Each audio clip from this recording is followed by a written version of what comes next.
So guys, Dustin the Diamond Poirier is going up against the Blessed Express Max Holloway on, I think it's July 18th for UFC 318.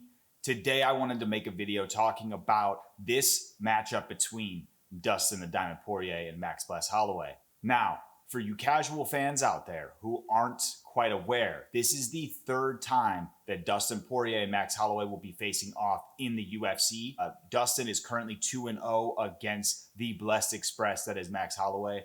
Now, to give you some details here, it's my understanding that Dustin Poirier had a matchup against Max Holloway. In Max Holloway's first fight in the UFC, I believe he was 20 or 21 years old, and Dustin was just a few years older.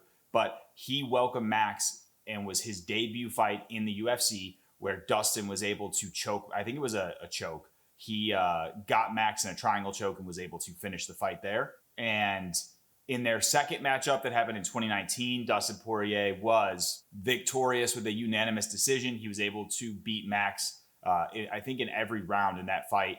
Now, that fight was an amazing fight, but there are a few asterisks because Max Holloway, to my understanding, came up on short notice and filled in to get a crack at that lightweight belt. At the time, Max was the current reigning featherweight champion of the UFC, and he went up and tried to achieve that double gold status in the lightweight division, fighting Dustin for the interim 155-pound belt. So that matchup that happened April of 2019 is also then what allowed for Dustin to get his crack at a unification for the actual undisputed lightweight belt against Khabib Nurmagomedov in, I believe they fought in Abu Dhabi in September of 2019. Unfortunately, Dustin was not victorious in that fight. Now, sorry for all of you who already know all this history. I wanted to make sure I could provide a brief detail of why this matchup is a super fun matchup. And I think the biggest thing that I wanted to call out on that is something that Dustin's already talked about. This is Dustin's retirement fight happening in his hometown of Louisiana, not his specific hometown from a city perspective. They're fighting in New Orleans, but that's not too far away from the neck of the woods that is Lafayette, Louisiana. So Dustin going up against Max in his retirement fight, his final fight in the UFC. So it's a bit of a storybook ending here. You have Dustin and the history of him welcoming Max to the UFC, and now Max is giving Dustin his send-off from the UFC. So as we all know, these two are mother effing legends in this fucking division. I don't know why I said mother effing and then just dropped the F word after that. But anyways, this is a crazy matchup because you have Max Holloway, and it's also going to be Max Holloway, who's not the cupcake Max that came in on short notice in that first matchup at 155 against Dustin. I say first matchup because I believe their first fight was at featherweight. Now, what I wanted to go through in this video, guys, is just talking about this matchup, talking about why I think it's actually a really solid way to send Dustin off into retirement. And then ultimately, I'm not going to make an official prediction in this video. I'm going to do that in my picks video that's going to come the week of the fights. But I am going to break down a few things that are coming into this fight for each fighter and giving you guys my point of view on whether or not that gives each fighter strengths, weaknesses in the upcoming matchup that they will have on July 18th. So without further ado, I'm going to dive in. I'm going to have a little screen share here to show you guys our two gladiators that are going up against one another. Before we dive into that, just want to say thank you guys so much for watching this video. Please subscribe to Fight Feed so you can stay on top of all the new MMA content that I'll be posting. And I would love to get your guys' feedback on what you think of this matchup. Are you a fan of this? Do you want there to be a different matchup here? I would love to hear your guys' point of view. And also, let me know who you are leaning towards in winning or losing this particular matchup between Dustin and Max. Let's dive to the next scene here. And that scene is what we've got. We've got DP on the left, Max Holloway on the right. And what I want to go through are a few things here. So when we look at this matchup and why I think it's a great matchup for both guys is you got both guys are coming off of a loss. Max notably coming off his first knockout loss of his illustrious career.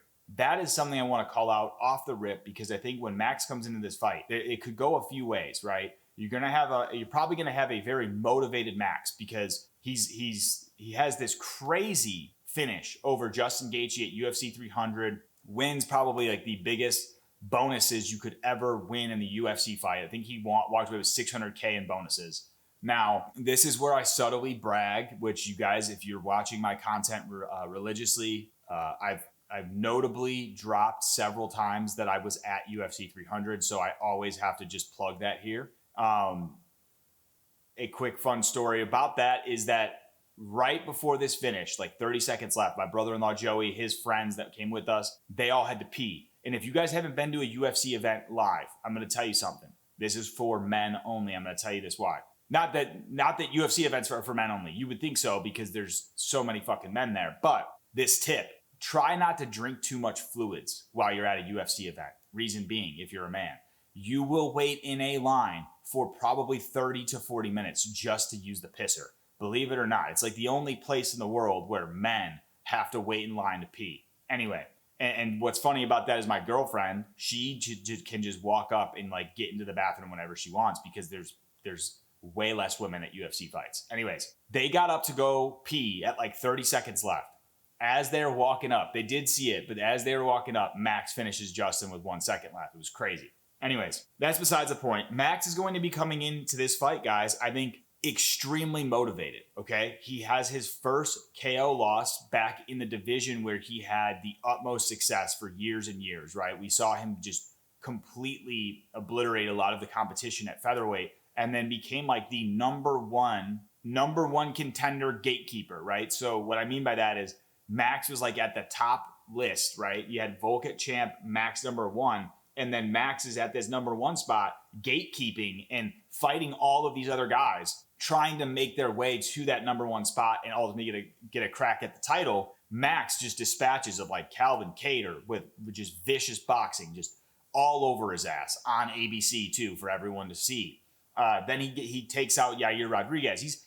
He took out these guys that were, you know, the next ones up, if you will. Max just takes care of all of that, gets another shot at Volk, and unfortunately he's not able to get it done. So that kind of pushes Max into this realm of moving. Well, no, then he fights Arnold Allen. And Max then, I think, finally makes this move up to lightweight. And I think that this was like a one-time situation. I know Max was mulling over this decision, but makes the decision to go against Gaethje at UFC 300. So many questions that we all had as fans. Like, how is Max going to, like, we've seen Max fight at lightweight previously against Dustin Poirier in their second fight, and that was Cupcake Max, like the Mark Hunt equivalent of Max. He had a little bit of flub on him, which is not normal. And Max went out there, and, you know, he always has a great showing, right? He always has, you know, 150 plus significant strikes landed, because that's just Max Holloway. That's the Blessed Express, baby. But the issue in that fight is Max, I feel like after rewatching it, just didn't have all that movement there. I think he was a little bit more plotty than we have ever seen Max, probably due to the short notice nature of the fight, being a little bit pudgier coming in. And I think that all of that made it questionable when Max went into UFC 300. Like, how is he going to be able to handle Gaethje with these massive leg kicks and Gaethje's power that we know is fucking, you know, life-ending for some people? Max goes out there and pieces Justin up. And I do want to say, guys, a big deal in that fight, and a lot of reasons why we look at Justin Gaethje. We call him Uncle Rufus. I think they call him Uncle Rufus out there. I know Lucas Tracy loves to say that. It always makes me laugh. Anyways, Justin had a great first round until he got caught on the nose with that spinning back kick that was supposed to go to the body, but Justin like went down and got caught in the face. I firmly believe, and I've seen this in a lot of fights, guys, certain things that happen in fights, especially like a catastrophic type injury like that where your nose gets broken. I mean, we saw it with Strickland. He's like running around the octagon doing this, like trying to pop his nose back in. It's like that one meme of like I don't know if you guys have ever seen that meme of it's like a girl like in a crowd and like everyone's like running on the sides of her and she like puts her hands up and she's like trying to stop like the madness. It's like, I think the meme I've seen says like when you're watching the P Hub and it's at the wrong part of the video. Only real ones. You guys will know what I'm talking about. Anyways, what I wanted to call out about this is I think that Justin gets that nose broken, and I do think that that did change the course of the fight, but that's not to say Max wasn't going to win. I think even though Max ended up winning by KO, he went every round, like he was in control of every round. I would say, I think it was the third or fourth round where Justin knocked Max down, even though it didn't get scored that way. I think that that is the only round that Justin might have taken away pretty clearly, but every other round I believe was in the favor of Max. So and I know this is long-winded, guys, but I want to give some history there because I do think that ties into this matchup against Dustin. I think Max is going to come into this matchup with a fire burning. Like, I was not successful yet again at featherweight, which was his previous division. And he's probably going out there like, dude, this is the time for me to finally get a win over Dustin. Not only get a win over Dustin and don't like Dustin get 3-0 in a rubber match, but let me get this win and keep my BMF belt. Guys, there's a lot of people out there who hate the BMF belt. I don't hate it. And the reason I don't hate it, guys, because as a fan of this sport and having the utmost respect for these fighters, I love the fact that there's another belt that exists now that is solely for kind of like the casual fan base of, look, this BMF belt where we're not putting anyone in this that's going to try and fucking nut hug and smell each other's crotches. It's going to be a fucking banger. They're going to go out there and swang and bang. So I love that aspect. But what I love the most about this too is it gives an option for legendary fighters like Max Holloway, Justin Gaethje, who might not have a belt currently, but can still get those pay-per-view points, even though pay-per-view points are probably not as important anymore given how streaming it exists. But ultimately, I feel like it's a great opportunity for these fighters to not only have a fun fight and a great showcase, but also earn more money because of that belt. So you're never going to have me hating on BMF belt, but I think that Max is going to have certain motivations here, guys, that I guess initially didn't think about. Like when I've kind of been mulling over this fight, I've been thinking about the fact that there's a lot of things in Dustin's court that are going to inspire him to get the win here. Whereas with Max, I initially was thinking, what does Max have to, what are those outside factors that are going to push Max towards wanting to get this win? Obviously, Max is not a guy who needs a ton of motivation to get a win. The guy is a winner. He wants to go out there and get wins, and he gets very, very fun wins when he does that, right?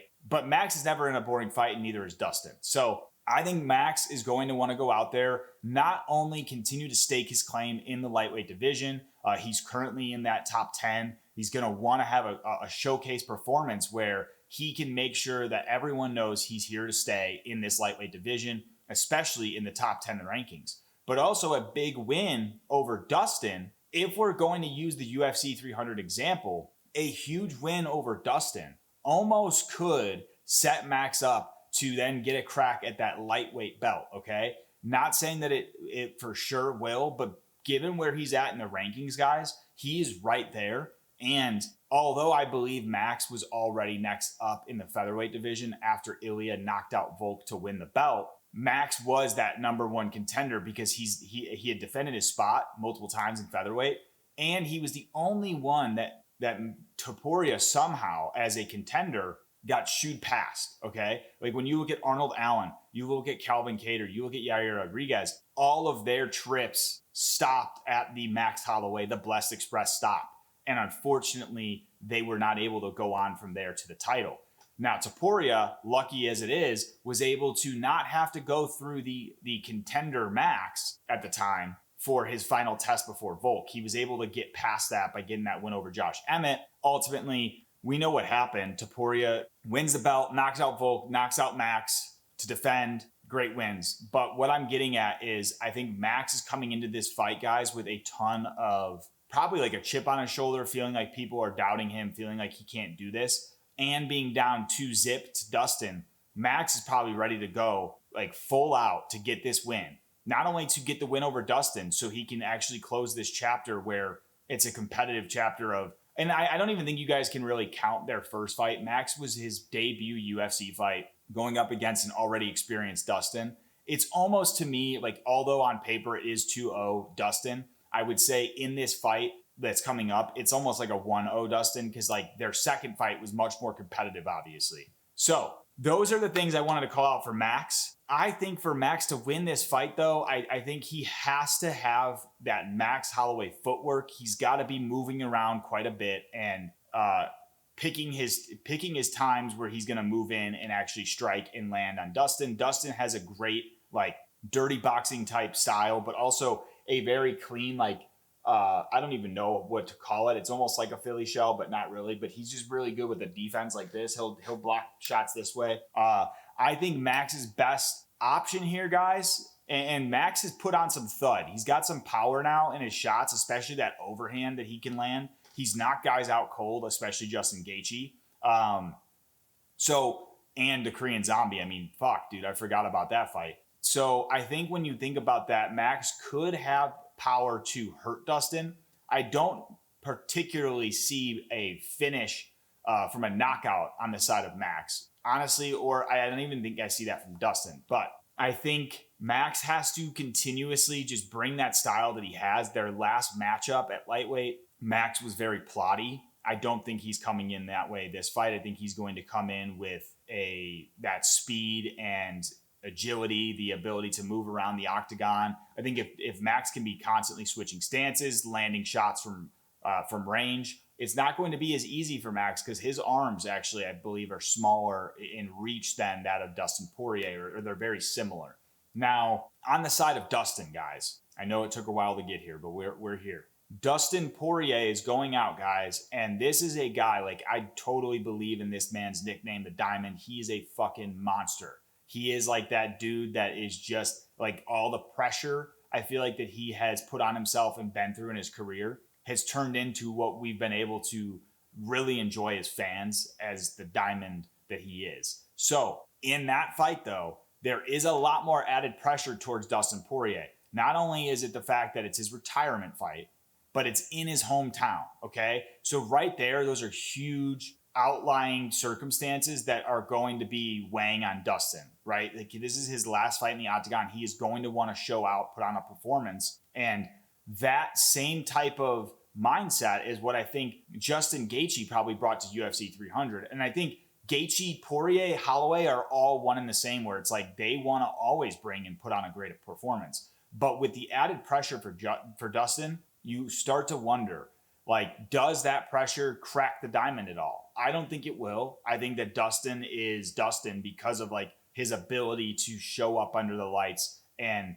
have the cards stacked against him and still go out there and be victorious. I mean, look at the rematches that he's had with Conor McGregor. I mean, he took over like that trilogy and became the winner of that trilogy solely off the fact that he didn't let any pressure get to him. He went out there and did his thing, and that's why he's the Diamond. Now, it could go the opposite way, though, guys, because we don't ever know. Like, that pressure of being in your hometown, we've seen a lot of guys crack under the big lights. Derek Lewis, for instance, big fan of the Black Beast, but when he was in Houston, both times I think he got snuffed out. He got elbowed in the face by Tuivasa, KO'd, I believe. That was in Texas, if I'm not mistaken. But then he also lost the interim belt shot that he had against Cyril Gane there. So you could, and Derek Lewis admittedly said, like, guys, I think that the pressure of fighting in the hometown, it was too much for me. And so that is an outlying factor that could affect Dustin. But even if you want another factor, and these are things I'm going to be adding into my picks video, but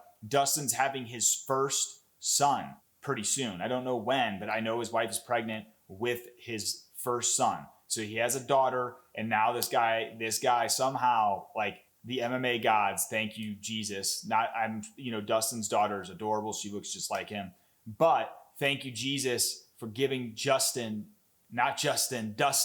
giving Dustin the ability to be a father to a son, because most of these guys in MMA just can only have daughters. I guess it's like God's way of saying, like, homie, your gene pool is just too strong. Like, we can't have any more dudes like you. Like, Volkanovski, probably never going to have a son. It's all right, though. Volk's still a fucking G.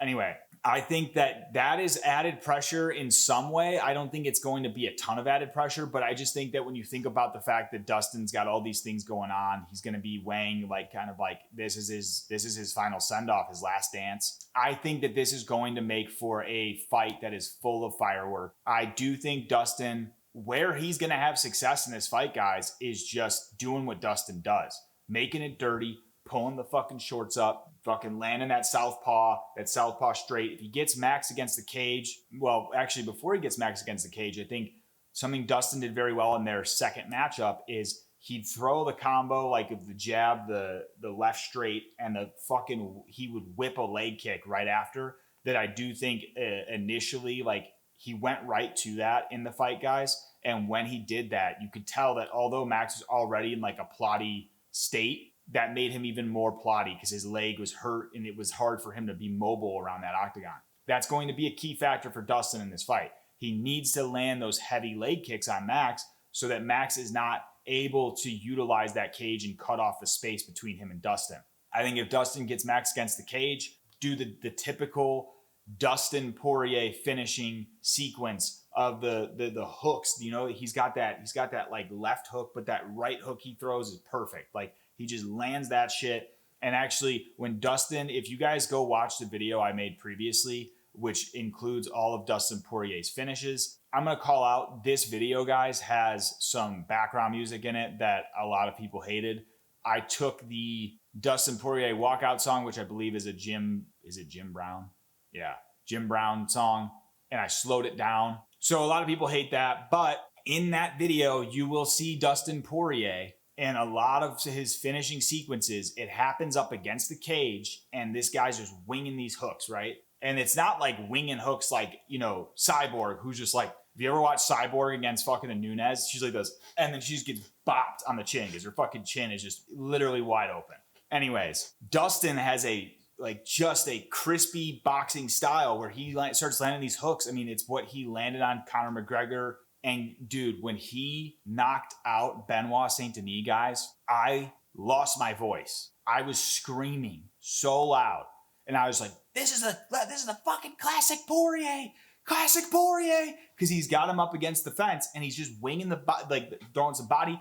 Bink, he just bitches him like right on the button, knocks his ass down and finishes the fight. So if there were to be a finish, if I could write a storybook finish for Dustin Poirier, can you imagine he knocks out Max Holloway? I don't think that's going to happen. But if he had like that finishing sequence up against the cage where he lands that KO shot, that would be fucking insane, guys. Like, that would be absolutely insane. I don't think Dustin's going to knock him out. I do think this fight has a much better chance of going to decision than anything else because these guys are just sluggers and they don't give up. The one thing that we have to finally question here, though, is did Max's KO in his recent fight, the one thing we have to question as fans, Max had a granite and almost completely unforeseeable breaking of his chin. His chin is granite, and I don't know why I said it that way. It was very fucking convoluted. He had a granite chin that Topuria was able to catch. And the reason I say able to catch is because this isn't the biggest factor here, guys, is we don't know for certain yet, is Max's chin completely done for? Or was this a rare situation, cut down back to featherweight after gaining weight for lightweight? Is this a rare situation where he just got caught by Ilya and his chin's fine? Or are we going to see a downslope with Max where we've seen with other fighters like Chuck Liddell, for instance, who could just take damage like it was nothing, eat every fucking punch you throw at him until suddenly he can't? And now, obviously, Max was not put out that horribly in his last fight. It was horrible for Max, okay? Because what we've seen for Max, the guy's never even, like, he did get knocked down by Justin Gaethje, but like, he's never been dropped like that, okay? So that was horrible for Max. But if you were to compare Max's finishing sequence or him being finished by Ilya to anyone else, like in other finishing sequences, especially like looking at Chuck Liddell, for instance, like when his chin finally snapped and was gone, he would get shut off by like shots that didn't look like it would actually knock somebody out. Now, I know that sometimes it's not about that power. It's more so about the precision, timing, things of that nature. But Chuck would be like out cold. Like his head would smack the canvas and shit. We did not see that happen in Max's last fight. But that's the question that I have, and I'm sure some of you have too, is like, did Topuria officially break that chin and that chin streak? Or Was it a rare situation and Max is going to come out and have that same durability that we all know? That is like a huge question going into this fight that I have. What do you guys think about that? Do you think Max's chin's officially done? I would love to hear. I'm sure most of you haven't made it this far, but if you have, go ahead and comment pineapple down below. I would really appreciate it. And if you comment pineapple below, then I know you've watched this far, and I truly, truly appreciate your viewership. Anywho, I am super excited for this matchup, guys. I would love to hear what you guys think about this matchup.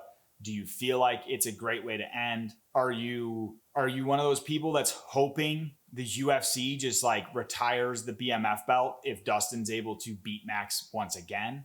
I know there's a lot of people out there who want to see the BMF belt be retired with like Dustin should he win. I'm a fan of the BMF belt. I want it to stick around. So I guess in that regard, you know what? No, I'm not even going to tell you guys who I want to win because this is another matchup. When Max fought Gaethje, I didn't really know who I wanted to win. I ultimately voted for Gaethje to win solely off the fact, guys, and you can go fucking see the video I posted. I actually have their full fight, live fight on my channel, guys. A lot of people commented and talked shit about me because I was coping throughout the fight with Gaethje, and I only rooted for Gaethje, guys, because my girlfriend had a parlay in that would have hit for like over $1,000 had Gaethje won, and then a couple other things had to happen after that. So during that fight, I was rooting for Gaethje, but at the end of the day, it was actually very difficult for me to even choose who I thought would win and also who I wanted to win because I love both fighters, and that's another situation here.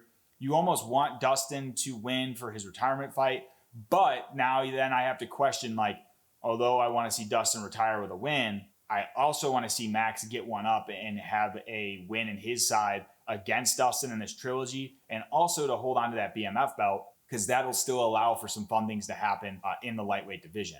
Thank you guys so much for watching this video. I hope that this was somewhat entertaining for you guys. I look forward to seeing you guys in the next video. Make sure you can give this one a like if you enjoyed. And also, once again, guys, please, if you can subscribe to Fight Feed so I can continue growing an audience here and we can all have a forum to comment, chat, have fun regarding UFC and MMA as a whole. I truly appreciate it, and I will see you guys in the next one.